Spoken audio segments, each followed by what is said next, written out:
1 year ago, just over 6 hours from now, shots rang out at the Borderline Bar and Grill in Thousand Oaks. Tonight at 11:20 p.m., Sheriff's 911 received multiple calls of shots being fired. The mass shooting would be the closest one to our communities, bringing the shooting even closer to home. At a noon prayer service on campus, Pepperdine would learn that one of their own, Alaina Housley, was one of the 12 victims. Right now I am angry, emotional, confused, gasping for peace and serenity, and so very sad for Alaina's family. And I must confirm that we lost Alaina last night. With the community still numb and in shock, another tragedy was igniting. At 2:24, the Woolsey fire broke out in Chatsworth. By the early morning hours of November 9th, the fire jumped the 101 and reached Malibu. This is not an easy situation. We know that. It's exhausting, and it will take time. The entire city was forced out by flames. Over the next 2 weeks, the Woolsey fire consumed 96,949 acres. 1,643 structures were destroyed, including 488 homes in Malibu. 3 lives were lost in the fire, making it the most catastrophic event in Malibu's history. Tonight, as we reflect on these events that forever changed us, I couldn't pray that night that it was someone else's child. we look back at the past year and examine how Malibu and its surrounding communities, I think everybody in the end is thankful that they're alive, have found strength under fire. Good evening, I'm Jenna Gartner. And I'm Josie Leonetti. And I'm Buddy Kennedy. Welcome to this special edition of NewsWaves 32. Tonight, as we pause to remember the back-to-back events that began on November 7th, 2018, 1 year later, it is difficult retelling the stories. But there are new stories to be told of families, people, businesses, landscapes, and our communities healing and rebuilding. We begin our coverage with the event that started it all, the shooting rampage at the Borderline Bar and Grill in Thousand Oaks. Tonight, the city is remembering the Borderline 12, the 12 lives lost, as it vows to never forget them. NewsWaves 32 reporter Brianna Willis is live in Thousand Oaks, where the gates opened for a permanent memorial a few hours ago. Bree? Thanks, Josie. That's right, the dedication ceremony ended here just moments ago for the permanent Borderline Memorial. The Healing Garden is now dedicated to the victims and survivors from last year's shooting. The city decided to choose Conejo Creek Park North because it's the city's most visited park. I was able to speak with a local Thousand Oaks business employee about how he thinks this will help the city take the next steps in the healing process. I think it's probably just, allowing the community to have a bit of closure. Granted, no one will be forgotten, but at least it's an opportunity for everyone to come together. And the next step did begin with this ceremony. The gates opened at 2:30 and hundreds gathered to honor the victims. Former and current Thousand Oaks city leaders, park district officials, and first responders spoke during the ceremony about how this memorial is meant to help the city heal and move forward. The ceremony included an honor guard presentation and a speech from former Mayor Andy Fox. You could feel all the emotion in the air, and it was truly special to see how many people came out not only to support, but just remember the Borderline 12. Ventura County Sheriff Chaplain said they are not moving forward, but moving forward one step at a time. While they were putting the finishing touches on the memorial, I got to talk with Thousand Oaks city leaders and district park officials. Also, while visiting the Borderline Bar and Grill, I spoke with Michael Morisette, the father of Kristina Morisette, one of the victims from the shooting. They all said they cannot wait to make today a reality. For the past year, the makeshift memorial at the Borderline Bar and Grill has been a place for people to come and honor the victims taken in the mass shooting. It's a nice place. It won't be here forever, but we're enjoying it while we have it. While visiting the memorial, I found Michael Morisette there. Michael lost his daughter Kristina in the shooting, and over the past year, it's been a place he frequents to find comfort. The memorial is a way to stay connected and to escape the reality of what happened on November 7th, 2018. It's also, at the same time, a way to be alone. But after today, families of the victims and the entire community of Thousand Oaks will have a permanent place to remember the 12 lives lost that night. Something there that the public will be able to enjoy and participate in. They'll be able to sit on the boulders just as much as I will. Thousand Oaks city leaders, Conejo Creek North Park District, and the Sheriff's Office came together to make the Healing Garden a reality. And they made it happen. For city leaders, providing a place where people can collectively grieve and remember was important.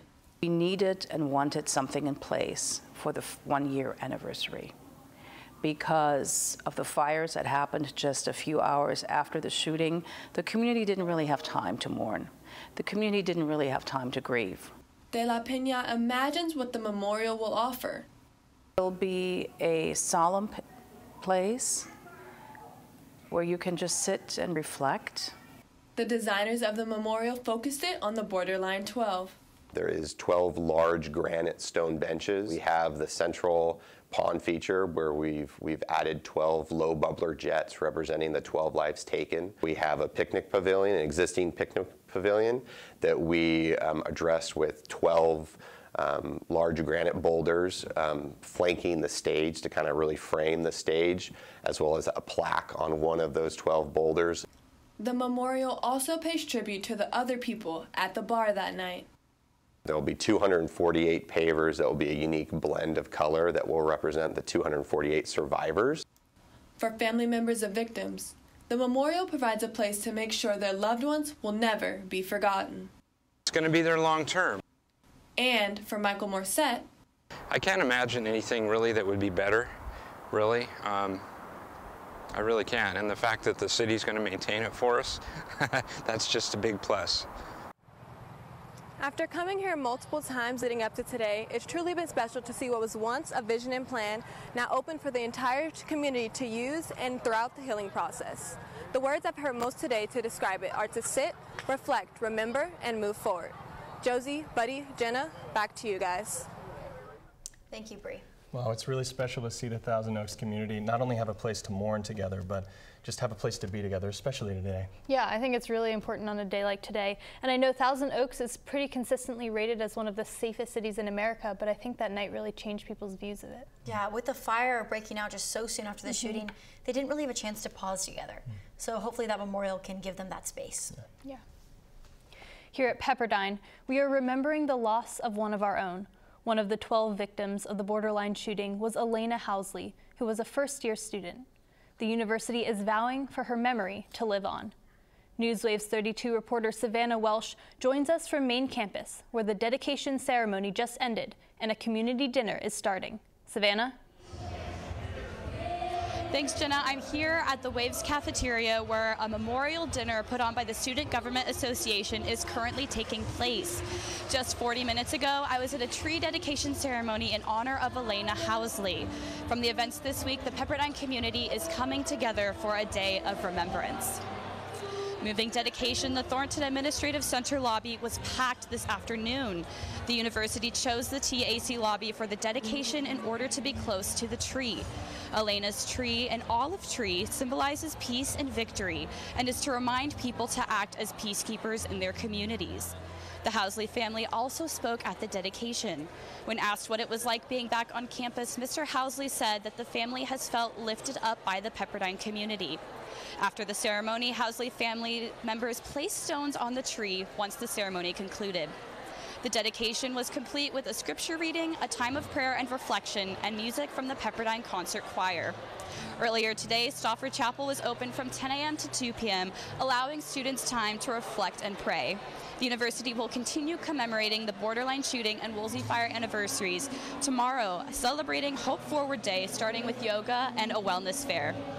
Now back to the events in the dinner. I am joined by two volunteers from the Student Government Association dinner. So this is Ed Santos. Hi.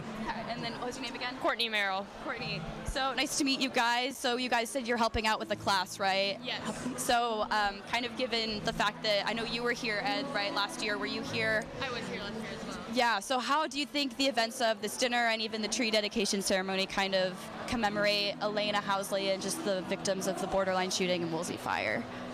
I think it's a really good experience for everyone just to celebrate her life. There's things around the tables just in memory of her, and it's just really a good time to reflect on everything she brought to the Pepperdine community.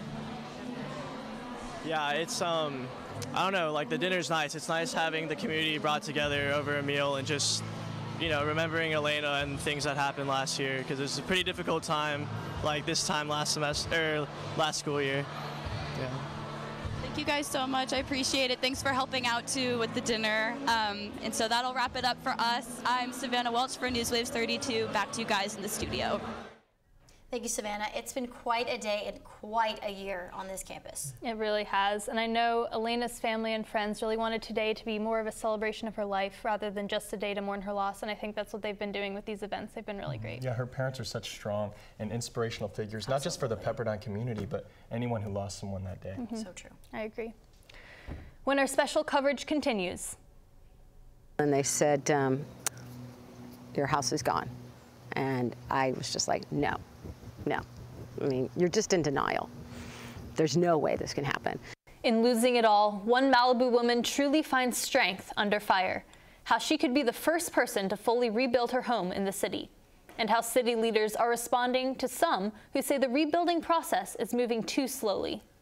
And survivor's guilt. The experience for some people in Agoura Hills who didn't lose their homes, but experienced loss all around them. But first, we remember victims of the borderline shooting. Sergeant Ron Helis was 54 years old at the time of the borderline shooting. Helis worked for the Ventura County Sheriff's Department for 29 years and was set to retire the following year. He was among the first officers to arrive on scene and respond to the shooting. Helis lived in Moore Park and enjoyed outdoor activities like camping and fishing. Many describe him as a hero who saved many lives that night. Helis is survived by his wife Karen and his son Jordan. Noelle Sparks was 21 years old at the time of the borderline shooting. She was a student at Moore Park College, and she was a writer, artist, and photographer. Sparks lived in Simney Valley and grew up in Thousand Oaks. She volunteered and worked for the youth ministry at Calvary Community Church. Sparks is survived by her father, Tony Sparks, and her mother, Wendy Crawford Anderson.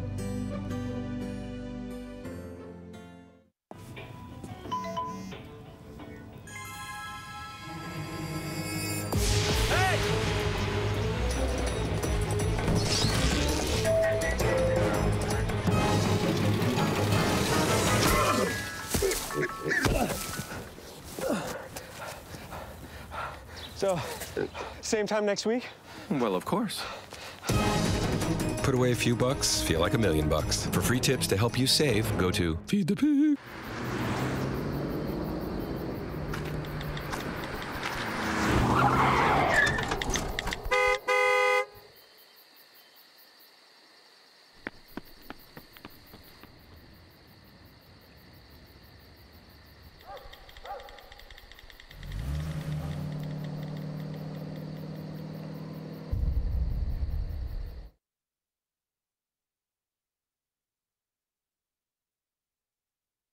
For those who lost their homes in Malibu, rebuilding has been a long and difficult process. From clearing debris to applying for permits, very few residents have actually started to rebuild. NewsWaves 32 reporter Kai-Yu Wong has more on the details of the city's progress, including the story of one woman who may be Malibu's first fully rebuilt home. When Lori Brennan learned the Woolsey fire was heading toward Malibu, she packed up and left earlier than most residents. I have my car backed up and I'm packing, and I'm like, why is no one else packing? Where's all my neighbors? They're all sleeping. Hours later, she learned flames completely destroyed her home. And they said, your house is gone. And I was just like, no. I mean, you're just in denial. There's no way this can happen. And then you just get a pit in your stomach like you cannot believe. It was hard to believe all that was lost. I have 4 kids, all of their baby stuff, all their memorabilia from grade school, all my family photos. My mom had just passed away last year. I had all my mom and dad's things, all that stuff. I lost everything. Brennan's story is not unique, as the Woolsey fire destroyed 488 homes in Malibu. As residents heal and city leaders push recovery efforts, rebuilding has been difficult and time-consuming. This is generally a group of people that have never built a home before, didn't plan on building a home, and worse than that, don't know how hard it is to build a home. 1 year after Woolsey, no homes have been completely rebuilt yet in Malibu, and only around 30% of property owners who lost their homes have submitted plans to rebuild. City leaders say Malibu's progress has depended on how motivated homeowners have been the last year. The majority of people haven't submitted their application yet for a variety of reasons. People respond to it differently. And the houses that are under construction, those are just that mindset, like, let's just get going and get this done. And other people sit at home and we're trying to find them and we're doing a pretty good job, but they're sort of waiting for someone to contact them, and that's not the process of building a home. The city struck a deal with the Coastal Commission to help residents quickly get building permits. Those who lost their homes are granted expedited emergency permits and do not need to wait for typical coastal development permits. A regular permit in Malibu easily takes 2 years to get the permit. It's really hard. To take a 2+ year, and some are much more plus, 2 to 4 year process of getting a permit to start building down to less than 6 months generally is huge progress, but not if you've never built a home. It seems like, what the heck is taking so long? For Lori Brennan, rebuilding as fast as possible is a top priority. I only have 1 year's worth of rent money from my insurance company. So having to wait to rebuild was emotionally grueling. Hardest part was that time between November and January when nothing could be done. You were really helpless. You just felt like nobody knew what they were doing, nobody knew the process, and all your stuff is sitting here. And it's all, you know, like you're looking at your daughter's basketball and, you know, half-broken things. And I would spend, if it wasn't raining, I was over here almost every weekend trying to salvage. Like, I'd get my hazmat suit on and I'd pick through ashes and trying to find stuff. Brennan was the first person in the city to submit her plans to rebuild last December. It took her 6 months to finally receive a building permit and start construction. It was really, really hard. There was a lot of things that I don't understand. Brennan is now on track to be the first person in Malibu to have her home completely finished. So far, all my walls are up, my windows are in, all my doors are in. During this year of rebuilding her house and her life again, Brennan has found strength in the people she's met. One thing I can't stress enough is just this community here is amazing. And I have amazing stories of workers that these guys I've never met in my life, and they're like framing my house and they're working hard, and they're like, we are so honored to be like one of the first house in the Woolsey fire to build your house for you. And you know, you just are like, you want to start crying because these people, they care, like they seem like they really care. As the city's rebuilding efforts continue, residents who lost everything are starting to find home in Malibu again. This is where I belong. This is a great place to live. Kai Wong, NewsWaves 32. Brennan moved to Malibu just 10 months before Woolsey destroyed her property. She plans on moving into her new house by January. Currently, 170 rebuilding projects have been approved by the city, but only 32 building permits have been issued for residents to actually start constructing. We have an interview with city leaders Karen Farrer and Mikke Pierson later in the show, where they reflect on Malibu's road to recovery and how the city is changing their emergency plans. Rebuilding efforts are also slow through the canyon. The Woolsey fire left widespread destruction in Thousand Oaks and Calabasas, but no houses have been rebuilt in either of those cities. I spoke to residents in 2 neighborhoods through the canyon who are finding strength in community as they rebuild. Michelle Burring has called Agoura Hills her home for over 20 years. Most of her neighbors have been here just as long. We're a motley crew, believe me, but it just seems to work. However, the Woolsey fire tore through her tight-knit community and destroyed 16 homes. Because the houses that burned to the ground. I think there were 5 here. Even 1 year later, some of her neighbors are still in hotel rooms or renting until their homes are rebuilt. I think everybody in the end is thankful that they're alive. Burring's home only suffered minor damages, but she could not go back for 3 months. When she returned, seeing the burned land grow after last year's rains brought mixed feelings. I was mad. I was like, no, wait, You don't know what happened here, and now it's going to get covered up like it never happened. Buring says it may take 2 years before homes in Agoura Hills can begin rebuilding, as their neighbors undergo a frustrating mix of insurance companies, permits, and planning. Having gone through this was pretty much new for everybody, so nobody knew what to do. Another frustration for the Agoura Hills community is the lack of access to certain areas. The fire destroyed a bridge that served as one of 2 exits for the Canyonside neighborhood. And then it just blew up. There is a temporary bridge right now, but the city does not expect a permanent replacement to be done until 2025. The same story of destruction is true for the nearby neighborhood of Malibu Lake.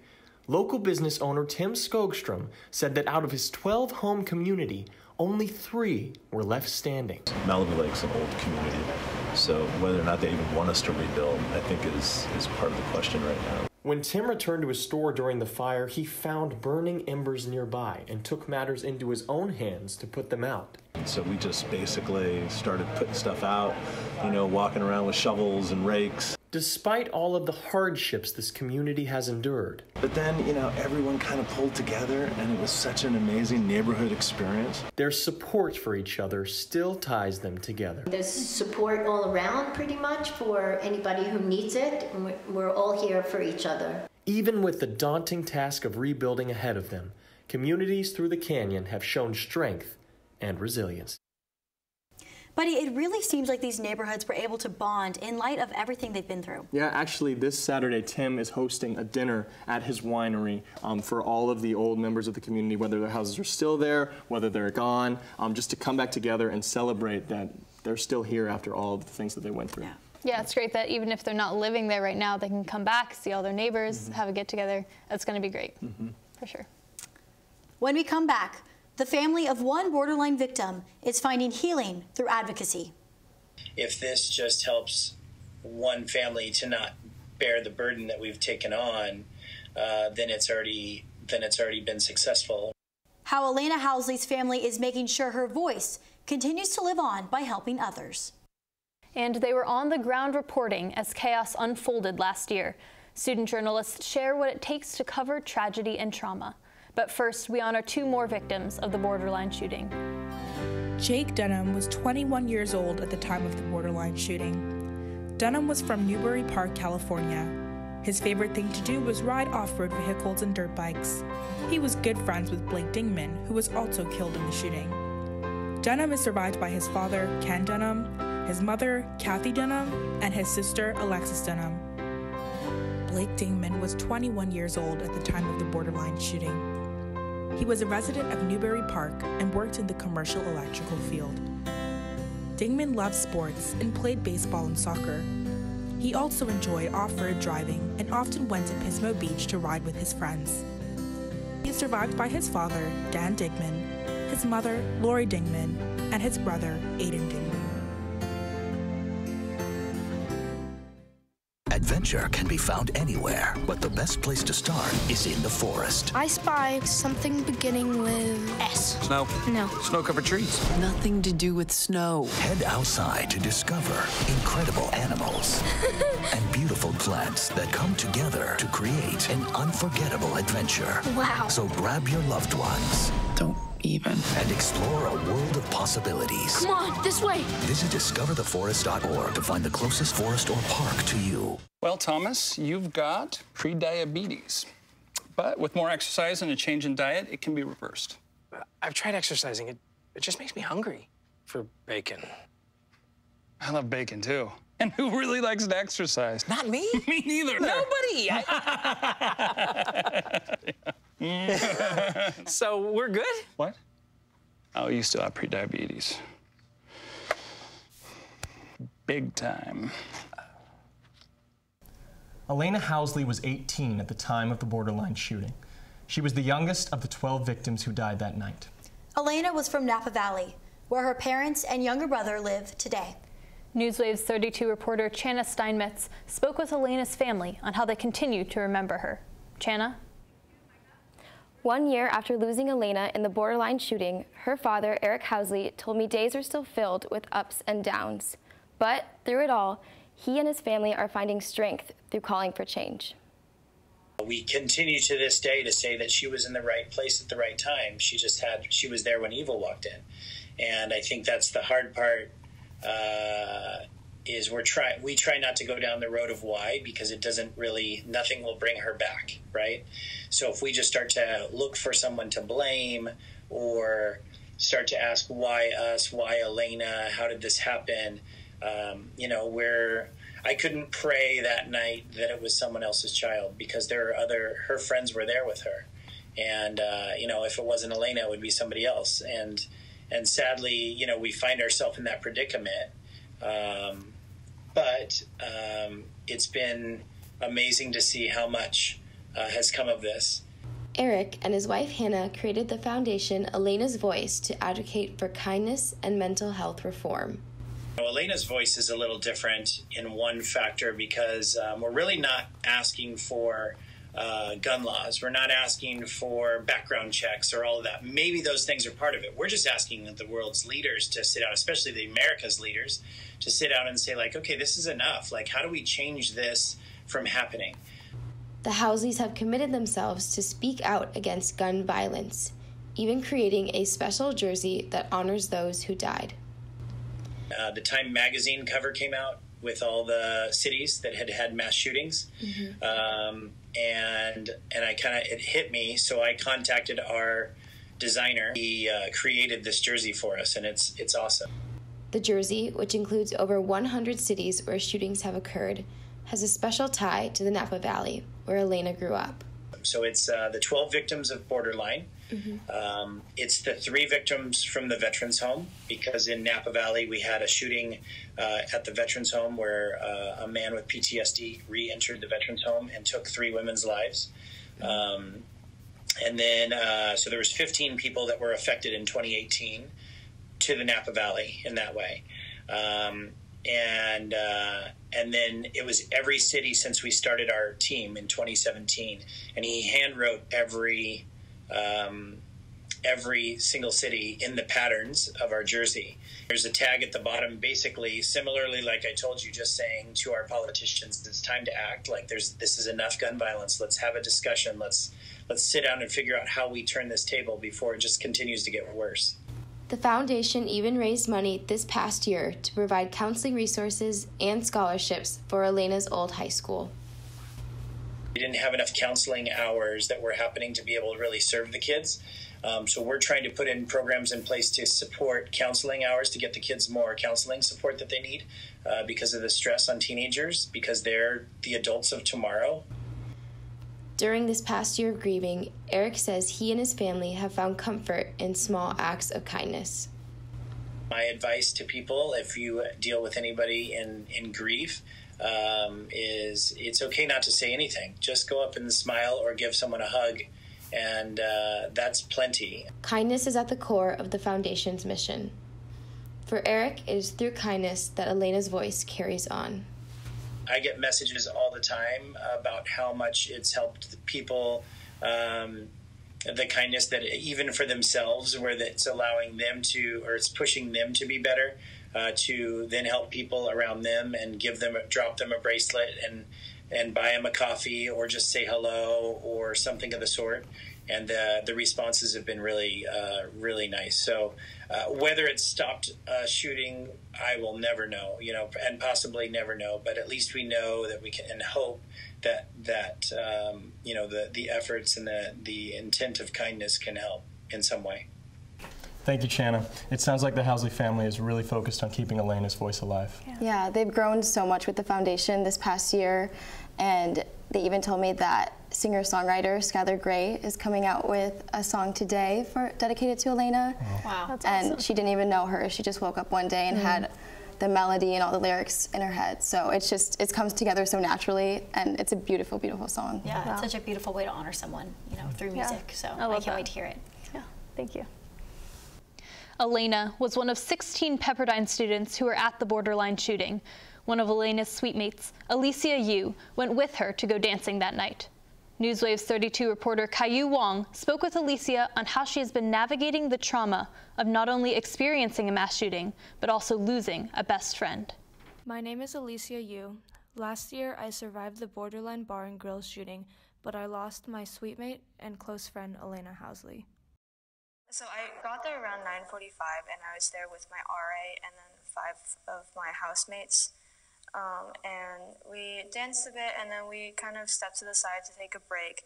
And then I saw some of the other Pepperdine students who were there, and I was like, oh, let's go talk to them. And they're on the other side. I just heard these, maybe 5 loud pops. And I, at first, didn't really... I thought that it was maybe a remix of the song. So I was like, okay, whatever. It was really strangely placed, but okay. And then people looked kind of panicked. We ran around the corner trying to get to Josie's car, but there were people standing outside saying, oh, he's over there. You have to go somewhere else. And that was, I think, the first instant of panic for me, because I just really wanted to get out of there, of course. But that was, I guess, an obstacle for getting back to campus. Your experience is particularly unique as someone who was in the Borderline shooting and also one of Alaina's sweet mates. How has that process been like this past year, grieving and going through that trauma? It's been, I would say, definitely hard to balance, because I feel like a lot of the times I have to push one thing aside and focus on the other. So I spent a lot of time grieving for Alaina first, because that's what my sweet mates are doing. And then at some point I even forgot that I had to just process the trauma of being at Borderline. I felt alone a lot, because it felt like my sweet mates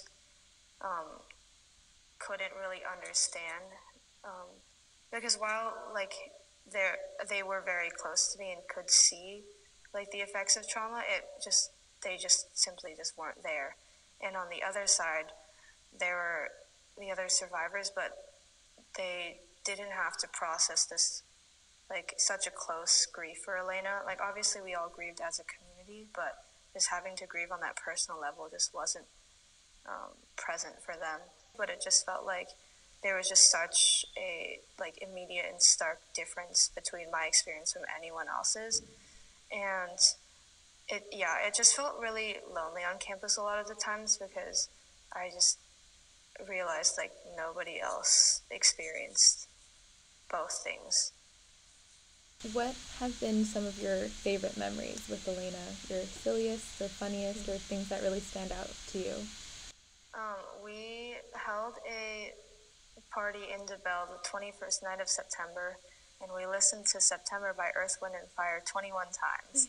And I think that just really shows we were just really weird and wild as a suite, and just did the strangest things. People would come in and out and be like, what is happening?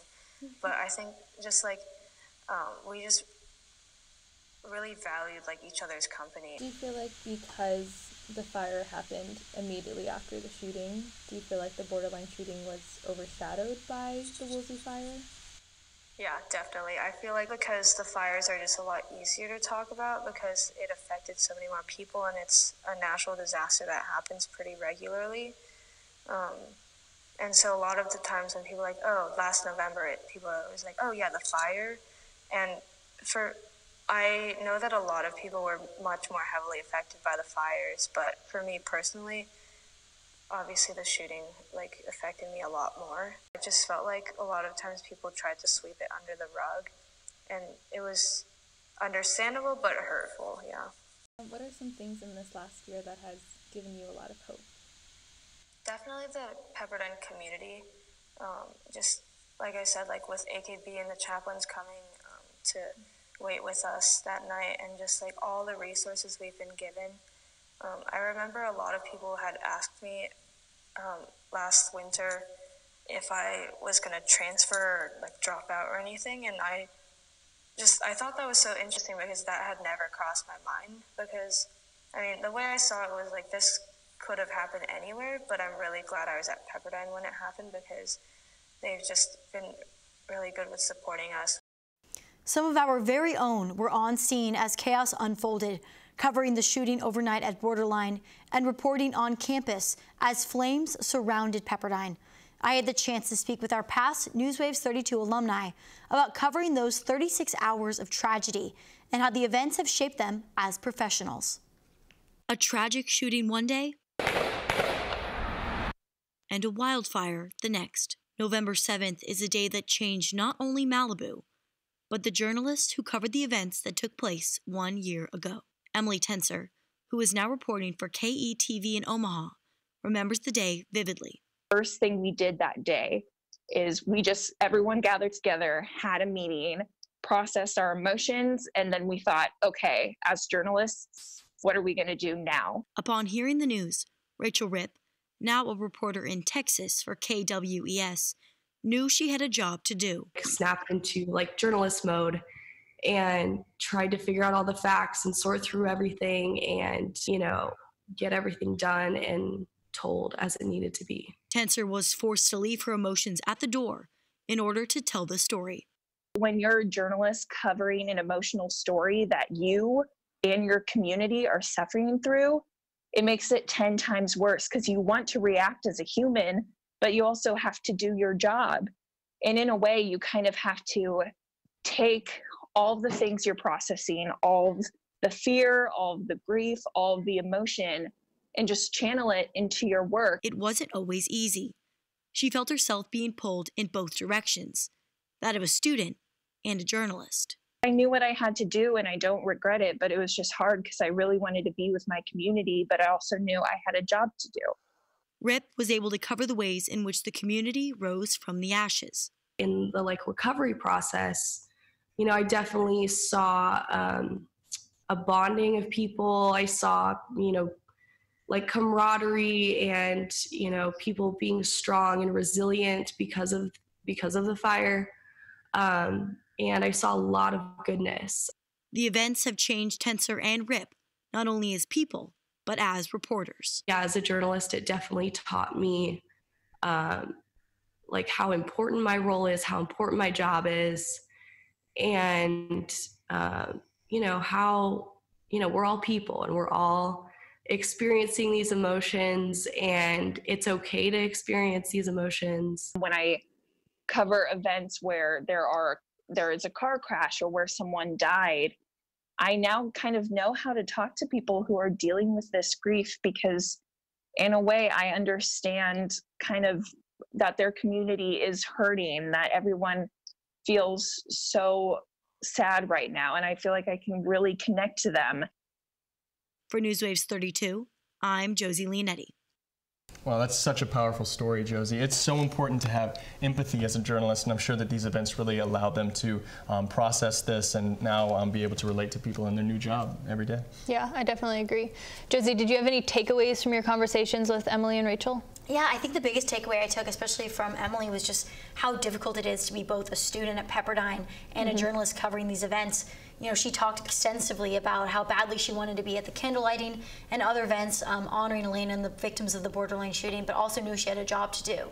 So I think this situation posed, a unique circumstance for our student journalists, but one that I think they handled very well. Yeah. Well, thank you, Josie. Appreciate it. Thank you. Coming up, learning from catastrophe, why emergency officials say Woolsey is a wake-up call for future disasters. They were elected just 2 days before the Woolsey fire tore through Malibu. Mikke, Pierson, and Karen Fair reflect on how the city has found strength under fire. And covering the front lines of trauma. One local reporter is giving back to Thousand Oaks through the power of storytelling. But first, we pause to remember 2 more Borderline victims. Tel Orfanos was 27 years old at the time of the Borderline shooting. Orfanos grew up in Thousand Oaks and was a Navy veteran. He worked part-time as a security guard at Borderline and was at the bar that night to be with friends. Orfanos was a survivor of the Las Vegas shooting in 2018. He graduated from Thousand Oaks High School and attended Moore Park College. Orfanos is survived by his father, Mark Orfanos, mother, Susan Schmidt-Orfanos, and younger brother, Timias Orfanos. Sean Adler was 48 years old at the time of the Borderline shooting. Adler was working as a bouncer and a security guard at the bar that night. He had recently opened up his dream business, a coffee shop called Rivalry Roasters in Simi Valley. Adler also taught soccer and was a high school coach. Adler is survived by his sons, Dylan and Derek, and his wife, Fran Adler.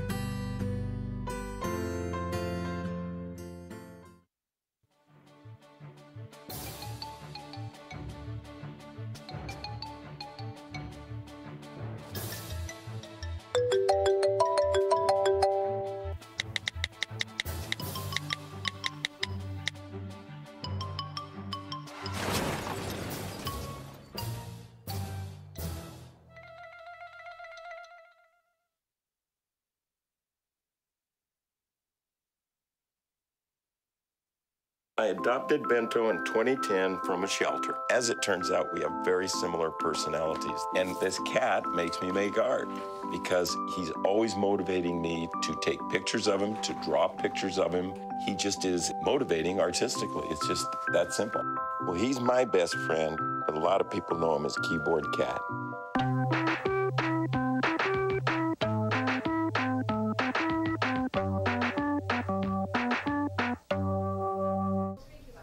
Malibu strong, 1 year later. On Saturday, there will be a community gathering at Zuma Beach from 11 a.m. to 1 p.m. at Parking Lot 8. The event will feature a performance from the Malibu High School Choir, a poetry reading by Poet Laureate Ellen Reich, and personal testimonies from community members. Paradise Cove Beach Cafe is providing free food and refreshments. No RSVP is needed. Welcome back to our special edition of NewsWaves, Strength Under Fire. A comprehensive report detailing what went wrong during the response to the Woolsey fire came out 2 weeks ago. The report was commissioned by the County of Los Angeles. NewsWaves 32 reporter Carly Ott notes a common theme throughout the report and why it affected the responses to Woolsey. LA County hired a consulting firm to review the Woolsey fire. This is going to be a report that drives change to make us the most prepared county in the country. The analysis uses hard data and personal experiences. It was really a whole community process. County Supervisor Sheila Kuehl says the goal of the after-action report is to look at the fire from all angles. To completely analyze the Woolsey fire and tell us what happened, what could have happened, and what we need to do in the future. City leaders, Westlake Village, Mayor Ned Davis, first responders, from the California Highway Patrol, Captain Dennis Ford, and other regional agencies, the Superintendent of State Parks, Craig Sapp, make up the task force who will implement parts of the report. The first draft was released 2 weeks ago. The county held a forum for residents to give input on it. Tammy McGinnis says it's a good starting point. But we need to see action, because if we get another fire in the Santa Monica Mountains, we're toast. McGinnis believes improving communication between counties during wildfires as widespread as the Woolsey fire is key. And have more open communication, especially between Ventura and LA County. At the community discussion meeting on October 26th, others said there is an issue of the quality of emergency notifications. I received alerts from Ventura County that I had never signed up for, and thank goodness that I did, because I didn't get things from LA County where I do live. Improving the alert system is a top priority, but Supervisor Kuehl says that may take up to a year. We have to really change the ways in which we communicate and how you get your news. Communication post-fire about safe routes and repopulation bring another layer of issues. Were you told that one road, no, you can't go through, and another road, yes, you can? California Highway Patrol Captain Dennis Ford is on the task force. He thinks community emergency response team members would help CHP officers from out of town who come in to help during emergencies. That can tell them, you know what, this person doesn't actually have any business going in this area at all, or yes, this person actually is a resident, they need access. CERT members said they were underutilized during Woolsey. Though members were given assignments, some said they were stopped at roadblocks because the county sheriff did not know what CERT was. It was only because there was the sheriff from Los Hills who said, those guys are okay, let them through. All comments, whether from the meeting or suggested through LA County's website, will be reviewed by the task force before the report is finished. Carly Ott, NewsWaves 32. Public comments could be submitted on lacounty.gov until tomorrow. The task force will present the completed version Sunday, November 17th. The presentation will be at Agoura Hill High School's Performing Arts Education Center. Jenna, we'll send it over to you. Since the early days after the Woolsey fire, Malibu city leaders have been considering some of the main questions in the LA County report, but their focus has been on pinpointing where Malibu wasn't prepared and fixing city systems. So in the case of future emergencies, the city responds better. NewsWaves 32 reporter Caillou Wong sat down with Mayor Karen Farrer and City Council member Mikke Pierson, who were both elected only days before the Woolsey fire hit Malibu. Do you expect anything like Woolsey to happen again in the future in Malibu? Expect? I think we have to expect that it's possible. One thing to consider is that pretty much everything east of Malibu Canyon did not burn in this fire, and the last time that area burned was 1993. So that fuel load's been building since then. I think we're best to plan that a fire like this is and will come. I certainly was not surprised at Woolsey. Even that day, I was like, you know, this was predictable. You stayed behind and tried to save homes, and how was that experience for you, thinking back to that 1 year ago? Maybe it sounds strange, but it just felt natural. That's just the way my brain works. It was, you know, I never wanted to put myself at risk. I never felt really in danger. When it came down Trancas Canyon, it was huge. It was big. Oh, that house up on the, oh, they're all burned on the ridge. And the flames were 100+ feet, and it sounded like a jet airplane. We tried, we couldn't save it. It started raining rocks, and I didn't know what it was at first. It felt like hail. We all had our helmets on, and something hit my helmet, and I saw it land. I picked it up. It was a good-sized piece of gravel. I was like, oh my God, the fire is picking up the earth and flinging it. I think a major part of like rebuilding process has been evaluating the city's protocols and fire plans. Have any changes been made on that front at all? Quite a few, yeah. The first problem, as far as I think we're both concerned, is the loss of electricity, and with that, the loss of communications. We now have something called a COLT. It's a cell-on-light truck. It's a cell tower located at City Hall in the parking lot. It's on loan to us from Verizon. We'll have it until January. So the first thing is, if we lose power at the city and City Hall is not evacuated, we'll be able to use the cell phones there.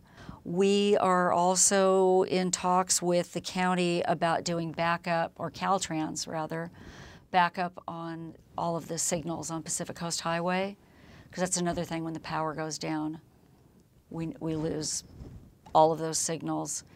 From what I saw, is that the loss of communication is the central issue. The fire's going to happen, and there's nothing not much you can do to stop a fire like that.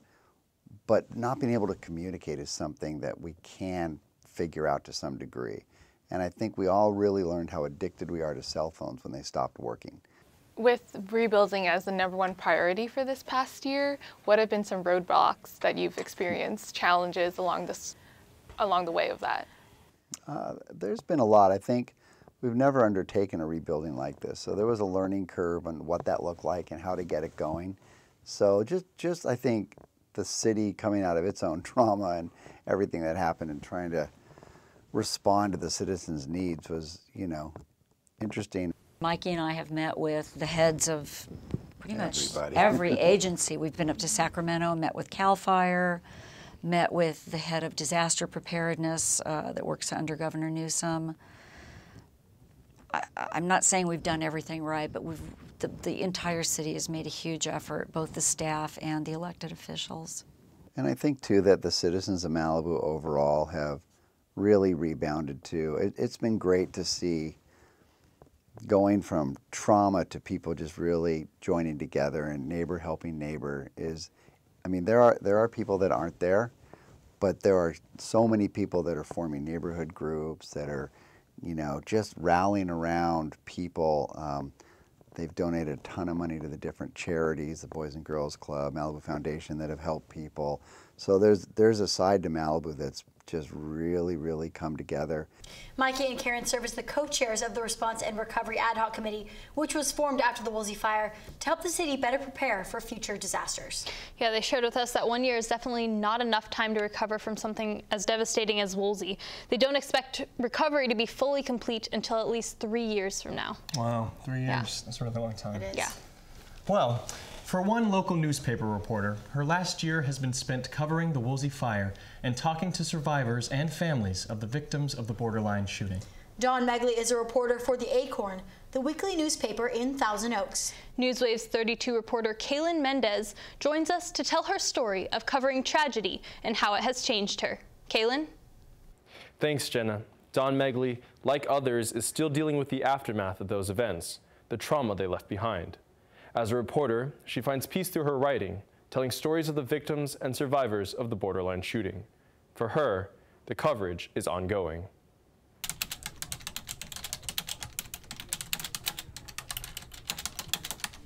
We had the 2 fires and the shooting, and so there's just so much death and destruction. And the fires provided such a gothic backdrop to this mass murder in this sleepy little suburb that I feel like everyone felt really helpless. By writing about what had happened and trying to put like an inspirational spin on it and trying to pay tribute to the way that these victims lived and not the way that they died was my way of not feeling so helpless anymore. You know, it was the 7th, 8th, and 9th were just super crazy days here at the Acorn, and then after all the smoke cleared, like figuratively and literally, we started doing small Borderline articles, and the first one I remember my boss assigning was an article about the first makeshift memorial, and he actually assigned it to my colleague. I got down on my knees and I prayed, and I just felt like God really put it on my heart that I needed to do as much Borderline reporting as possible, and it really needed to be focused on all the families of the victims. I only wrote these articles because I wanted every family to have an article that they could be proud of and point to and say, hey, that was my husband, that was my son, that was my daughter. And she took it upon herself where I said, hey, do you want me to give this to another, you know, you've made like 3 of these calls this week and had to talk to people who've lost a loved one, and that has an impact, but she's, you know, she's taken it personally and has agreed to do all these because I just think she knows how important, and she just doesn't want to give that up. They're called the Sparks family or whatever. Yeah, and that's a picture from, that's Noelle Sparks' mom when we were hiking together a few weeks ago. I really like something she said. She said November 7th was the day the devil came to town, but we pulled together as a community and chased him out. I'm like, amen, sister. It's actually been one of the most rewarding things I've ever done to be able to form relationships with these people. We get coffee, we hike, we run into each other a lot just at Borderline functions. And then I actually have really enjoyed writing stories for the survivors, because I think that while some people don't want to talk about it, for other people it seems like it's really therapeutic for them to be able to share their story, and it's been really inspirational just to hear what has gotten them through this past year. There was a survivor, Taylor Von Malt. I asked her about what it's been like, and she says her motto has become, we get to. When she's having a bad day, when she's stuck in traffic, she's like, we get to have a bad day. We get to sit in traffic. We get to take that big test at school, you know, but our friends don't get to, so we have to live in honor of them. And then yesterday, I spent the afternoon with Fernand Diomse. He lost 2 of his best friends, Justin Meek and Dan Manrique. And he was talking about how grieving is non-linear. And so with the impending 1-year anniversary of the shooting, it has kind of kicked him back to previous stages of grief, and that's okay. Yeah. I cry like a baby. Like, I feel like it's really good not to hold it all in, and I tend to be like a fairly emotional person anyway, and so I just cry, and I cry, and I cry. Sometimes I cry in my car, sometimes I cry at home, sometimes I cry at my computer. I spend a lot of time processing things with my dad. He spent like 36 years working in the fire service, and so we'll go on hikes together, and he calls it critical incident debriefings, and he shares stories with me about some of the things that he's seen, and that helps because it helps me feel not so alone. I hiking is a really big part of how I take care of my mental health. I feel like step by step it kind of helps me process some of the interviews that I've done and work through some of the painful emotional information that I've received. I just feel like there's a relationship between emotional energy and physical energy. So sometimes when I'm hiking or I'm working out, I feel like in a very real sense it's transferring some of that emotional energy into physical energy. It just hit me that, you know, God gave me a job to do, but God also gave me the grace to do it. And I think that's the thing that I've been the most grateful for, is that I've been on this journey, but I haven't been on it alone, and I haven't been carrying this burden by myself. Not only have I had this amazing community of colleagues and victims and survivors and my parents around me, you know, but I've also had God there just kind of every step of the way. And shout the victory. Wow, her story is very powerful in how she tells them. What was it like being there and hearing her stories firsthand? Well, I think it's definitely interesting. She's one of those people that can 1 second say something so deep and well thought out, and then the next second tell me what her favorite Dunkin' Donuts order is. And she told me something interesting that her pastor told her when processing these emotions that she felt after the fire and the shooting. And that was that being Christians doesn't mean that we're not going to suffer. It just means that when we do suffer, we become more like Christ. And I think that was something also very powerful that she said. Definitely. It's a really great quote. I mean, it's so inspiring seeing how she can use her passion to process not only herself, but the people she's interviewing and also the people who get to read her stories as well. Yeah, definitely. For sure. Thank you, Caitlin. One of the borderline victims Don Megli covered is 20-year-old Kristina Morisette. We introduced you to Kristina's father, Michael Morisette, earlier in the show. NewsWaves 32 reporter Brianna Willis met up with him at the memorial in Thousand Oaks, a place he visits often. Let's hear more about how this last year has changed him. I come here to the memorial as often as I can, which turns out to be, I don't know, 2 or 3 times a month, just to check on things. I come because my daughter is Kristina Morisette. She's one of the employees that was killed here on November 7th last year. So I come and just check on things and see all the new stuff, and there's always something new. There's a couple new things there in front of Kristina's cross today that I haven't seen before. It's been interesting, the healing process and the grieving process. Everything's so mixed up, and everybody's different the way they were affected and the way they handle it, and no two people are experiencing the same thing, and it's really been challenging. But you know, you always try and look for the bright side of something. It's been on the positive side, interacting with everybody and getting the love and sharing emotions with people has been also uplifting and encouraging too at the same time. So it's really strange how it works. I know there are a lot of phases of grief, and it doesn't just happen like one after the other and then you don't go backwards ever. And it doesn't seem for me to happen in any specific order. It seems to be more like a mixed basket of emotions, like an alphabet soup, and you stir it up every day and see which letters pop to the top, and that's the emotion of the hour, you know, and 2 hours later you could be totally different, or 5 seconds from then you see something that triggers a response. So it's been like that, you know, chaotic and unpredictable, but at the same time I try to push a little further each time and maybe not be so alarmed when something does trigger me, to just understand why and then learn from it. I'll never stop being triggered, you know. Never going to want to hide the pictures of Kristina, never going to want to take off her wristband, never going to be able to stop thinking about her. People send me pictures all the time and little video clips, and I think it's great because I get to see her smile again.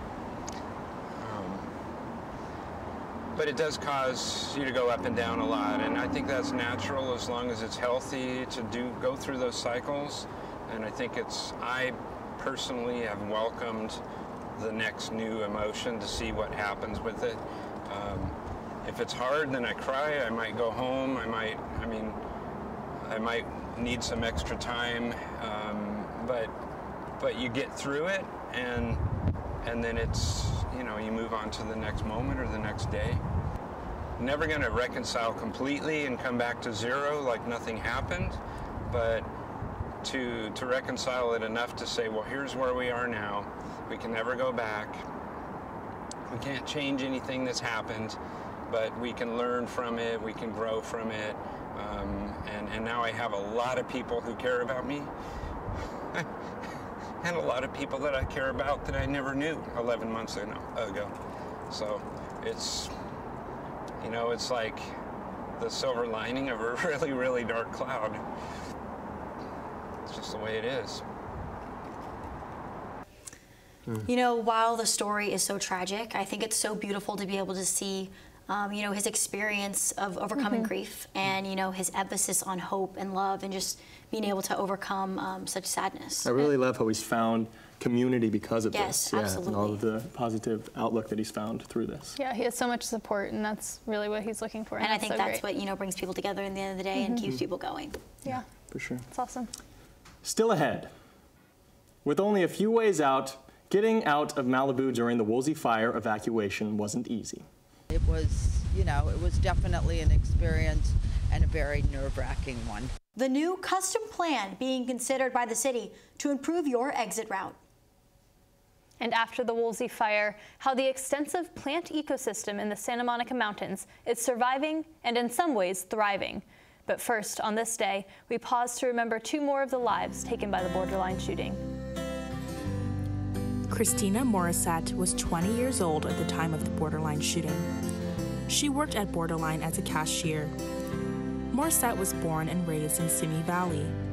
Her father told NewsWaves 32 that she loved cheer and gymnastics. She aspired to work in the care industry as an EMT or veterinarian. Morisette is survived by her parents, Michael and Martha, and her 2 older siblings. Cody Kaufman was 22 years old at the time of the borderline shooting. Kaufman was from Camarillo, California. He loved sports and played football all 4 years of high school. His family said that he was on his way to fulfilling his dream of serving in the military. He is survived by his father, Jason Kaufman, his mother, Cheryl Gifford Tate, and 6 siblings.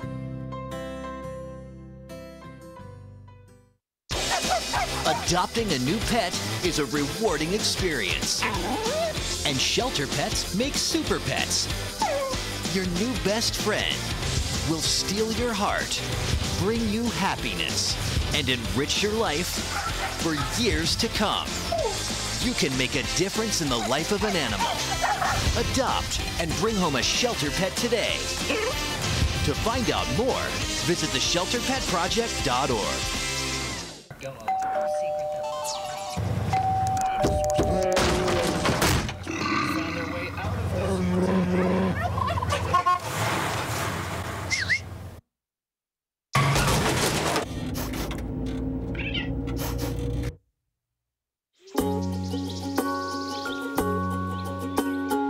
Getting closer to nature can get you closer to your family. Go to discovertheforest.org. Welcome back. It's a place no Malibu resident wants to be again. Parked on PCH during an evacuation. As the Woolsey fire raged towards Malibu, the picture of the large plume of smoke over the city and the traffic jam on PCH as people tried to escape spread. NewsWaves 32 reporter Alaina Housley is here now to tell us about a new proposed evacuation plan. Alaina? Thank you, Buddy, Josie, and Jenna. You were right. Malibu citizens are concerned about getting stuck on the city's streets in case of another wildfire-induced evacuation. In response, the city is taking steps to avoid last year's chaos with a proposed traffic evacuation plan. Take a look. When the Woolsey fire hit, on November 9th, the entire city of Malibu was ordered out. But getting out fast wasn't possible. No one get through, no one get out. We all remember the ominous picture. Residents attempting to go south on PCH were gridlocked. It was, you know, it was definitely an experience and a very nerve-wracking one. To alleviate traffic issues in the event of another evacuation, City Council member Jefferson Wagner has proposed a plan. The city hasn't done it yet. We just got to come out and do it. The plan divides the city into 7 zones: Leo Carrillo, Trancas, Point Doom, Latigo, Bluffs, Dukes, and Topanga. These areas will each have their own exit route. By having a zone designation, you can predicate your decision making, and then hopefully through participation in education, we can get people to exit the right way. Residents are in favor of any plan that increases safety during an evacuation. Decreases the congestion, actually makes it more easy for people to be able to flow through and be safe. For Wagner, losing his own home in the Woolsey fire, And this is my house, influenced the plan. It was the biggest part of it is I felt the frustration of my community. Wagner says the plan could go into effect within the next 3 to 6 months. Thank you, Alaina. With what happened to him during the Woolsey fire, making sure people can get safely out of the city is clearly very important to Zuma J. Yes, and although it's not finished yet, he's also putting together detailed fire maps for out-of-town firefighters and first responders. The maps are going to include things like water sources and roads, even swimming pools. Wow. That's good. I think the city's really learned a lot from this experience with the fire, and then next time they'll be way more prepared. I think that'll be good. Yeah. And thank you, Alaina. With the entire city of Malibu evacuated, local businesses were put out of business. Some are still struggling to get back on their feet. NewsWaves 32 reporters Tiger Ashtiani and Kristina Stratton met up with 3 local restaurant owners to see how they are doing 1 year later. For many, the Woolsey fire extinguished their businesses. For the total devastation of Malibu, I underestimated it. I couldn't believe it until I got my eyes on it, what had actually really happened. November 9th, 2018 started like any other day for the manager of Cafe Habana. Someone said, hey, look, there's a smoke cloud, and I said, so what? I want to go eat sushi. So I was not worried about it whatsoever. But when the mandatory citywide evacuation was implemented, Dave, like many others, couldn't get to his business or employees. I wanted to try and get down here, but I couldn't because the canyons were blocked off. Dave would end up being away from his restaurant for over a week. The owner of DeMore's Pizza faced the same situation. It got real when I couldn't even make it up here to the business. For Dave and Joey, with their livelihoods on the line, getting back to their businesses was everything.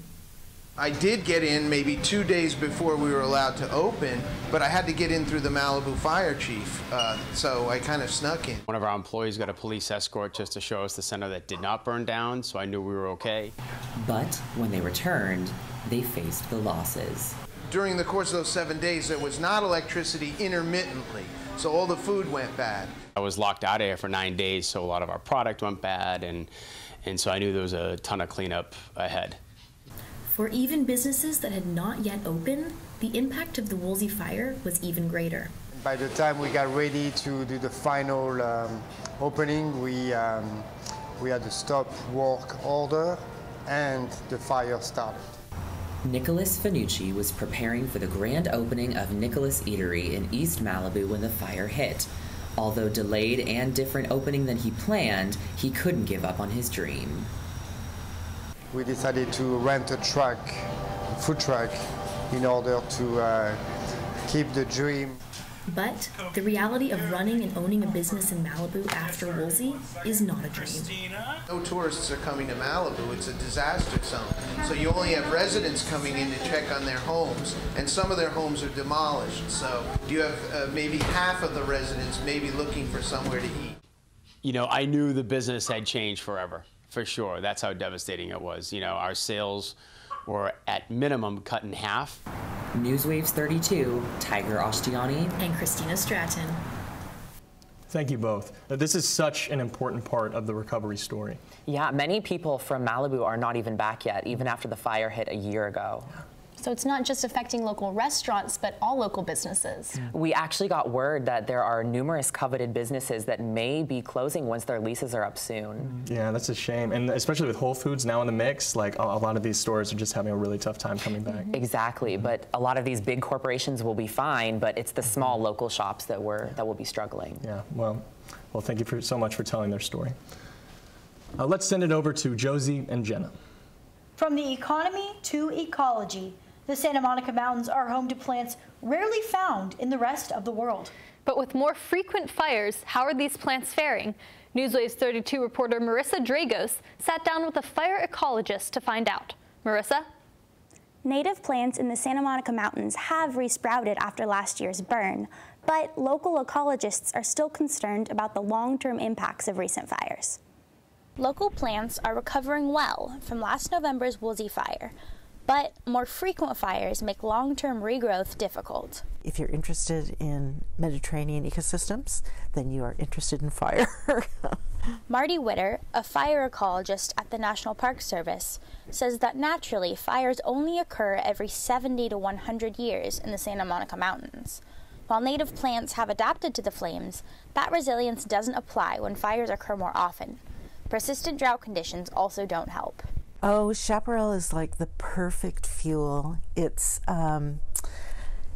it has all the characteristics that makes it able to burn and burn rapidly and burn hot and spread quickly. Recently, fires have burnt areas in the Santa Monica Mountains every 7 to 15 years. According to research by Pepperdine biology professor Steve Davis, multiple fires occurring within a 6-year period threaten biodiversity. We think of 20 years as being sort of a minimum threshold to retain all of our native shrub species. Witter says Woolsey was actually a well-timed fire because it sparked regrowth in seed banks where plants had died from drought. Things are looking very good for just actually across the board, all of our native species. Ecologist Kevin Gaston from the Mountains Restoration Trust says the heavy rains in the months after Woolsey greatly supported regrowth. Species like scrub oak, toyon, some of these more obligate resprouters, we're actually seeing pretty good recovery of those. Full recovery will still take at least another couple decades. That was Marissa Dragos reporting. Still ahead, 1 year later, surviving the trauma. As the anniversary of the double tragedies that rocked our communities is here, trauma experts tell us what to expect and how to pull through. Laying the foundation for a better Malibu after the Woolsey fire, the local nonprofit on the front lines of helping the community rebuild. But first, we pause to remember. Daniel Manrique was 33 years old at the time of the Borderline shooting. He was born in Thousand Oaks, California. He was a Marine Corps veteran who was deployed to Iraq. After his service, he helped veterans struggling with mental illness and substance abuse. Manrique is survived by his father, Mario Manrique, his mother, Elsa Manrique, his sisters, Gladys Manrique Kosak and Gabriela Manrique, and his brother, Marcos Manrique. Justin Mikke was 23 years old at the time of the Borderline shooting. Mikke worked at the bar as a bouncer and a promoter. Mikke was from Coronado, California. He graduated from California Lutheran University, and he had hopes of joining the U.S. Coast Guard to become a U.S. Marshal. He is survived by his mom, Laura Lynn Mikke, and his sister, Victoria Rose Mikke.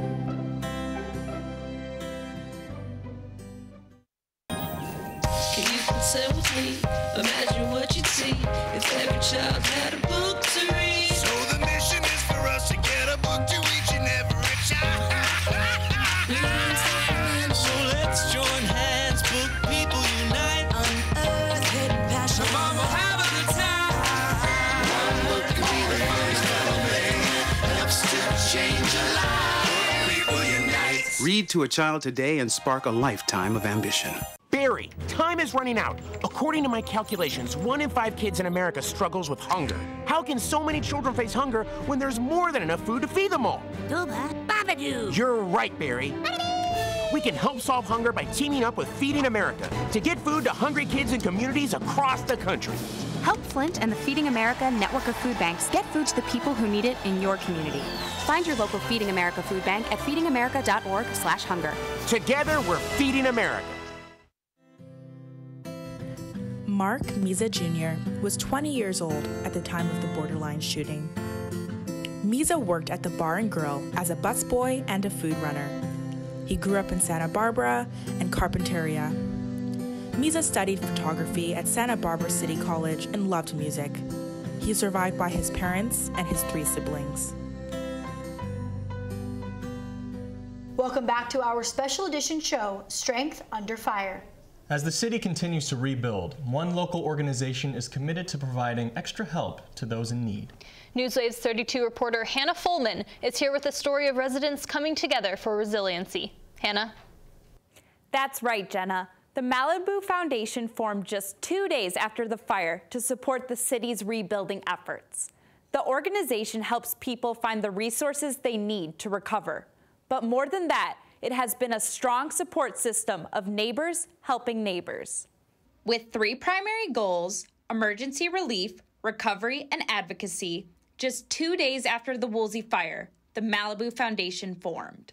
I see the hurt, and I see like all the tragedy that followed the Woolsey fire, and to have an opportunity to help these families and these people is something really extraordinary. The nonprofit, which has raised over $5 million and helped nearly 600 families with emergency relief, is now focusing on recovery and advocacy needs.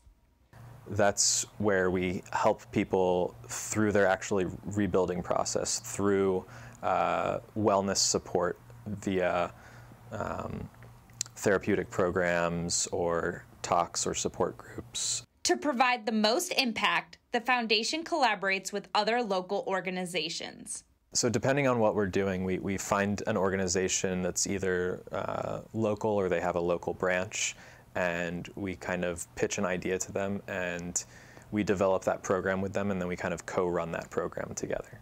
In October, the Malibu Foundation collaborated with Clarence, a French cosmetic company, to replant a record-breaking amount of trees here at Paramount Ranch.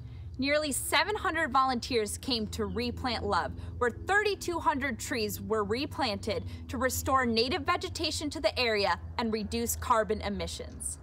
The foundation works in all different areas of recovery, connecting both adults and children. We work with Pepperdine Law in helping people who are rebuilding with the legal obstacles that they're facing. We worked with Mighty Underdogs in a surf camp therapy for kids. From informational to uplifting events, the foundation has 3 goals for the city. We're working towards creating a more resilient, a more eco-friendly, and a more community-engaging Malibu. And for residents, a bright spot of the Woolsey fire is the community aspect. Sometimes in a tragedy, what I observed with the fire, it brings people together. Centered in Malibu, the Malibu Foundation is without a doubt providing a new foundation for the city after the Woolsey fire. So I heard they're having an event this weekend, right? Can you tell us a little bit more about that? What's happening? Yeah, the Malibu Foundation is collaborating with the Malibu Lumberyard, and they're hosting a wellness event featuring massages, cleanses, and yoga to help rejuvenate the community and just take a day to relax. Wow, that sounds awesome. What time does it start? Yeah, it starts at 10 a.m. and it's going to be at the Malibu Lumberyard. You know, I think that's so great that they're putting this event on, because I think so many people have just, you know, this time brings a lot of stress and a lot of memory about what the things that have happened, and I think it's great that they can have these services kind of relax and forget and just for one moment, you know, be at peace and just, you know, enjoy their lives. I completely agree. Thank you so much. That's awesome. Thank you, Hannah. Appreciate it. Finally, as we reflect on the anniversary of these events today, dealing with painful memories is natural as our communities continue to heal and rebuild. NewsWaves 32 reporter Brianna Willis sat down with Dr. Francesca Parker, a graduate psychology professor at Pepperdine, to discuss how to cope with feelings of trauma and grief. Right now, we're in the week 1 year later from the borderline shooting and, you know, Woolsey fire, and people are starting to feel, you know, somewhat triggered from these events. What would you say to how they're feeling? What advice would you offer to them while they're feeling these thoughts? Well, first of all, it's really normal to have a reaction on anniversaries. There's even some evidence that people are more likely to injure themselves on the anniversary of a loved one's death, even if they don't remember that it's the anniversary. So trauma and tragedy can get stored really deeply in our bodies and brains, and it's very normal around the same time of year to start to have more intense feelings about it. Use some of your coping strategies, right? So when we're feeling things more intensely, it's a good time to reconnect to friends and family, to use your faith, to use whatever your resources are, but to not think it's strange to be feeling it again a year later, and to really participate in the kind of events that allow us to remember and make meaning out of tragedy and loss. People who survived Woolsey and people who survived borderline, what would you tell them about maybe feeling some survivor's guilt? Yeah, so you know, the concept of survivor's guilt is the idea that people who have been through trauma or tragedy and emerged relatively unscathed can sometimes feel guilty about that. So acknowledging that, yes, of course, we wish it was different, but to also be realistic about how much control you did or didn't have in the situation. And it can be a matter of forgiving yourself, recognizing that you did the best you could with what you had at the time. And it can also be just a matter of letting some time pass, and in the meantime, not being too hard on yourself. I'm a big fan of self-compassion. Young teenagers, young children who had to live through these events as young children and, you know, being evacuated, how would they be feeling right now? What do you suggest for them who have to live through this, live with this for their lives? Yeah, well, obviously, especially for younger children, something like an evacuation or a natural disaster is especially chaotic, and they have even less control than adults over what's happening. In part, I would suggest that people be guided by how children are reacting, that checking in with children or adolescents about how they're doing is a way to let them know that if they have things they want to discuss, they can come talk to you, whether you're a parent or a sibling or a teacher or nanny.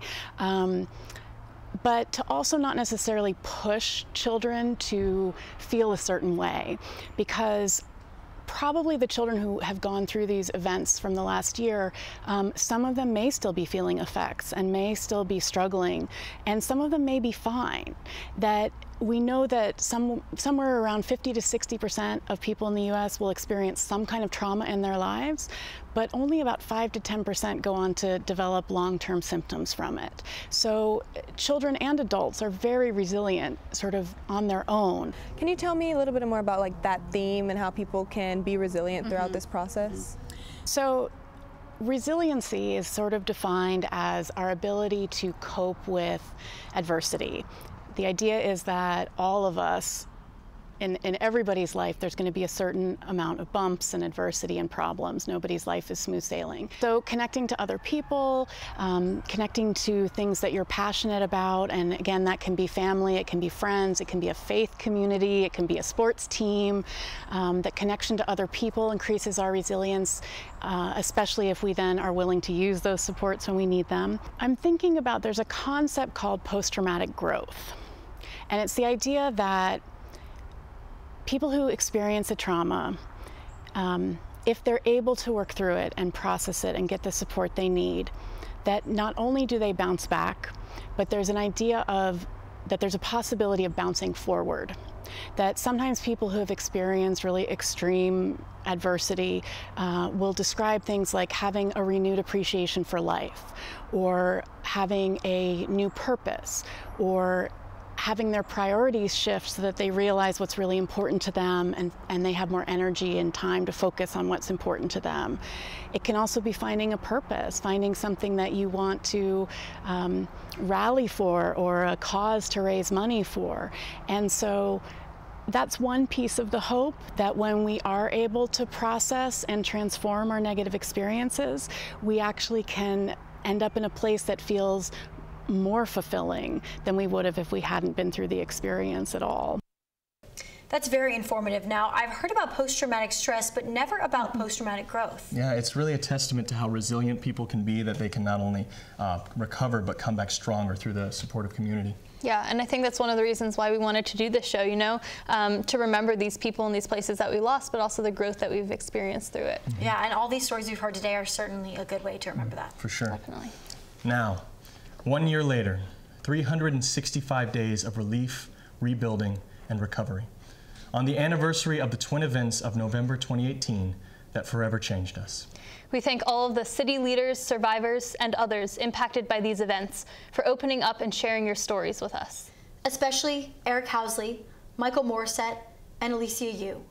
We and many others find strength in and through you. Thank you for remembering with us. Have a good night.